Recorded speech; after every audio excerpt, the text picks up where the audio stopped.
નમસ્કાર મિત્રો, હું doctor Jayesh Sanariya, skin and cosmetic expert, Sparsh clinic, Apple hospital, Morbi. આજે આપણે 25 જૂન એટલે કે વર્લ્ડ વિટિલિગો ડે કે જેને વિશ્વ કોડ દિવસ તરીકે ઉજવવામાં આવે છે.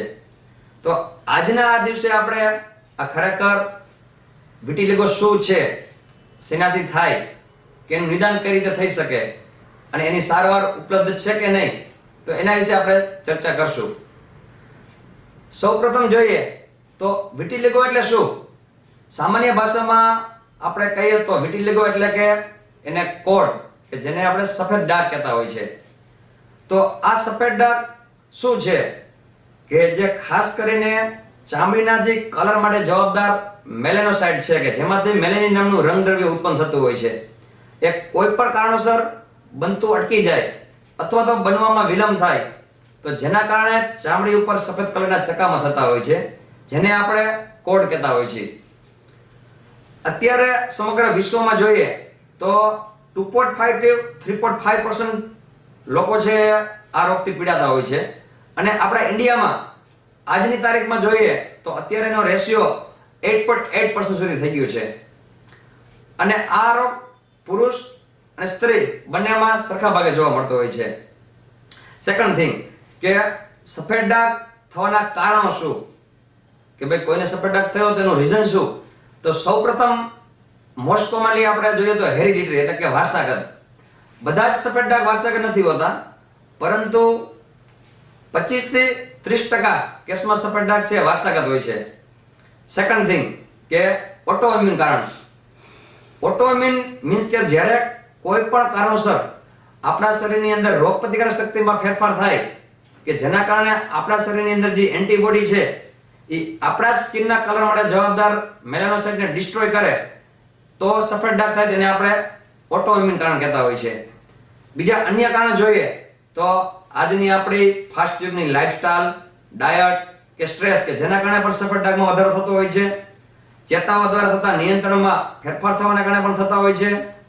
અને ખાસ કરીને સેકન્ડરી વિટિલિગો, કે અમુક પ્રકારના કોસ્મેટિક વાપરવાના કારણે, કે ખાસ પ્રકારના હલકી કક્ષાના કેમિકલ્સના ઉપયોગના કારણે, અથવા તો ઘણીવાર બર્ન્સ થઈ જાય કે દાજી ગયા પછી થતા હોય છે, અથવા કોઈ પણ પ્રકારના દવાના રિએક્શનના કારણે સફેદ ડાઘ થતા હોય છે, તો જેને અમે સેકન્ડરી વિટિલિગો કહેતા હોય છે.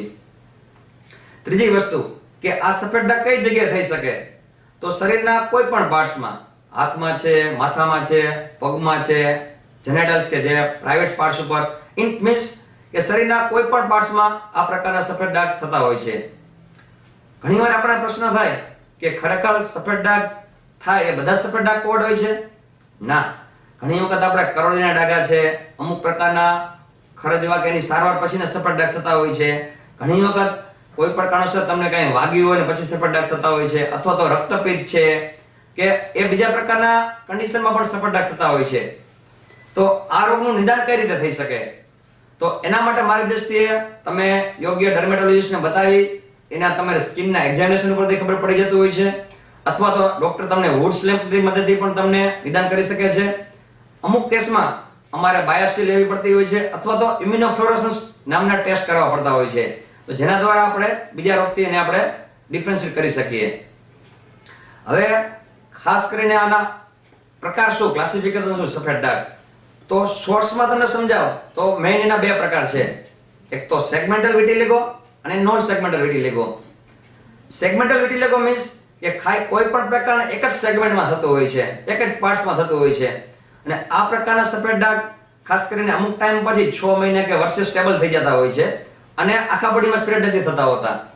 અને જે નોન સેગમેન્ટલ વિટિલિગો છે એમાં પણ ઘણી વખત એ પ્રકારના આવતા હોય છે, ખાસ કરીને એક્રોફેશિયલ કે લિપ્સની આજુબાજુમાં, હાથમાં અને પગમાં થતા હોય. અમુક મિકોઝલ વિટિલિગો, કે ખાસ કરીને મોઢાની અંદર મિકોઝા, નિપલની આજુબાજુના મિકોઝા કે પ્રાઇવેટ જેનેટલ મિકોઝામાં જ ઇન્વોલ્વમેન્ટ થતું હોય છે. અમુક પ્રકારના વિટિલિગો એવા કે વિટિલિગો યુનિવર્સાલિસ, કે આખા બોડીમાં સફેદ ડાઘ થતા હોય, કે શરીરનો એક પણ ભાગ બાકી ના હોય, કે જેને અમે વિટિલિગો યુનિવર્સાલિસ કહેતા હોય છે. હવે આ થયા વિટિલિગોના પ્રકાર, કે સફેદ ડાઘના પ્રકાર. હવે આપણને એવું થાય કે ખરેખર આની સારવાર ઉપલબ્ધ છે? જે લોકોને સફેદ ડાઘ થયા હોય એ લોકોને ખાસ કરીને આપણે સોશિયલ સ્ટિગ્મા કહીએ એને, કે જેથી કરીને આપણે સામાજિક અમુક માન્યતાના કારણે લોકો મેન્ટલી ડિસ્ટર્બ થતા હોય છે. પરંતુ અત્યારની આ ફાસ્ટ યુગમાં અને લેટેસ્ટ આધુનિક સારવાર દ્વારા આને સંપૂર્ણ મટાડી શકાય છે. એટલે જે લોકોને સફેદ ડાઘ હોય તો એ લોકોને માનસિક ટેન્શન લેવાની જરૂર નથી હોતી. તો અમે આ લોકોની સારવાર કઈ રીતે કરતા હોય? પહેલી વસ્તુ તો એને રોગને સ્ટેબલ કરવા માટે, કે રોગને અટકાવવા માટેની સારવાર કરતા હોય છે. બીજા સ્ટેપમાં જે જગ્યાએ સફેદ ડાઘ છે તે જગ્યાએ ચામડીમાં મેલેનિનનું પ્રોડક્શન બને એ પ્રકારની સારવાર કરતા હોય છે. ત્રીજા સ્ટેપમાં સ્કિનના કલર મેચ થાય એ પ્રકારની સારવાર કરતા હોય છે. અને લાસ્ટમાં મટી ગયા પછી બીજી વાર ના થાય એના માટેની અમે પરેજી કરતા હોય છે. તો સૌપ્રથમ તો આપણે એની મેડિકલ સારવાર. તો મેડિકલ સારવાર માટે ખાસ કરીને ટોપિકલી લગાડવા માટે અમુક સ્ટીરોઇડની ક્રીમ્સ આવતી હોય છે, અમુક ઇમ્યુનોમોડ્યુલેટર ટેક્રોલિમસ કે પાઇમેક્રોલિમસની ક્રીમ આવતી હોય છે, કે જેના કારણોસર શરીરમાં મેલેનિન નામનું પ્રોડક્શન બનતું હોય છે.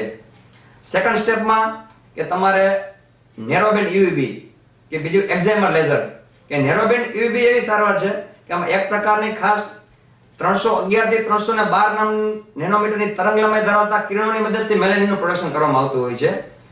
અને એક્ઝાઇમર લેઝર કે જેમાં 308 થી 309 નેનોમીટરની તરંગ લંબાઈની મદદથી મેલેનિન નામના કણનું પ્રોડક્શન થવામાં થતું હોય છે.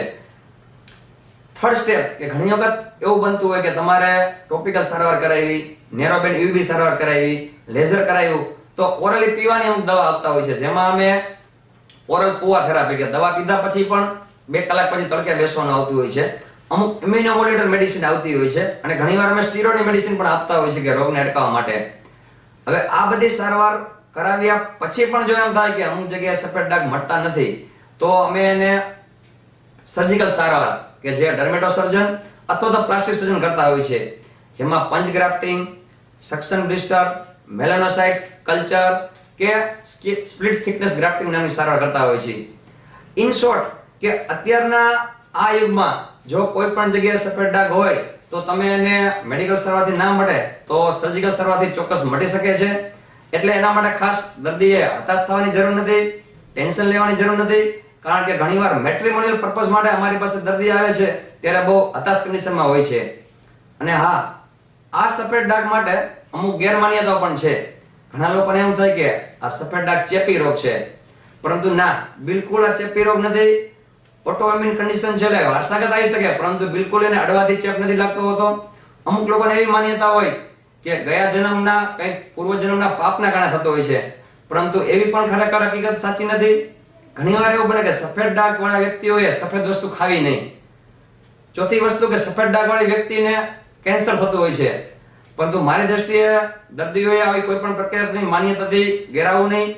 અને ટૂંકમાં કહીએ તો દવા, દુઆ અને પરેજી. જો તમે ખાવામાં પણ તમે થોડું બહારનું જંક ફૂડ છે, આથાવાળી વસ્તુ છે એ તમે એવોર્ડ કરો, અને આયનની પ્રિપરેશન એવા હેમેટોનિક્સ વાળા ગોળ, ખજૂર, બીટ, ચીકીઓ ખોરાક લ્યો. સ્ટ્રેસ ન રાખો, ઉજાગરા બહુ ના કરો, 7 કલાક તમે આરામ કરો. જો તમારી પરેજી રાખશો અને દવા લેશો તો ચોક્કસ મળી શકશે.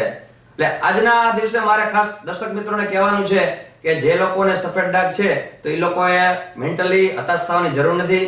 ભગવાન ઉપર વિશ્વાસ રાખી યોગ્ય સ્કિન સ્પેશિયલિસ્ટને તમે બતાવો તો એનું ચોક્કસ પરિણામ મળે છે. In short, beauty is not a matter of chance, it's a matter of choice. Thank you.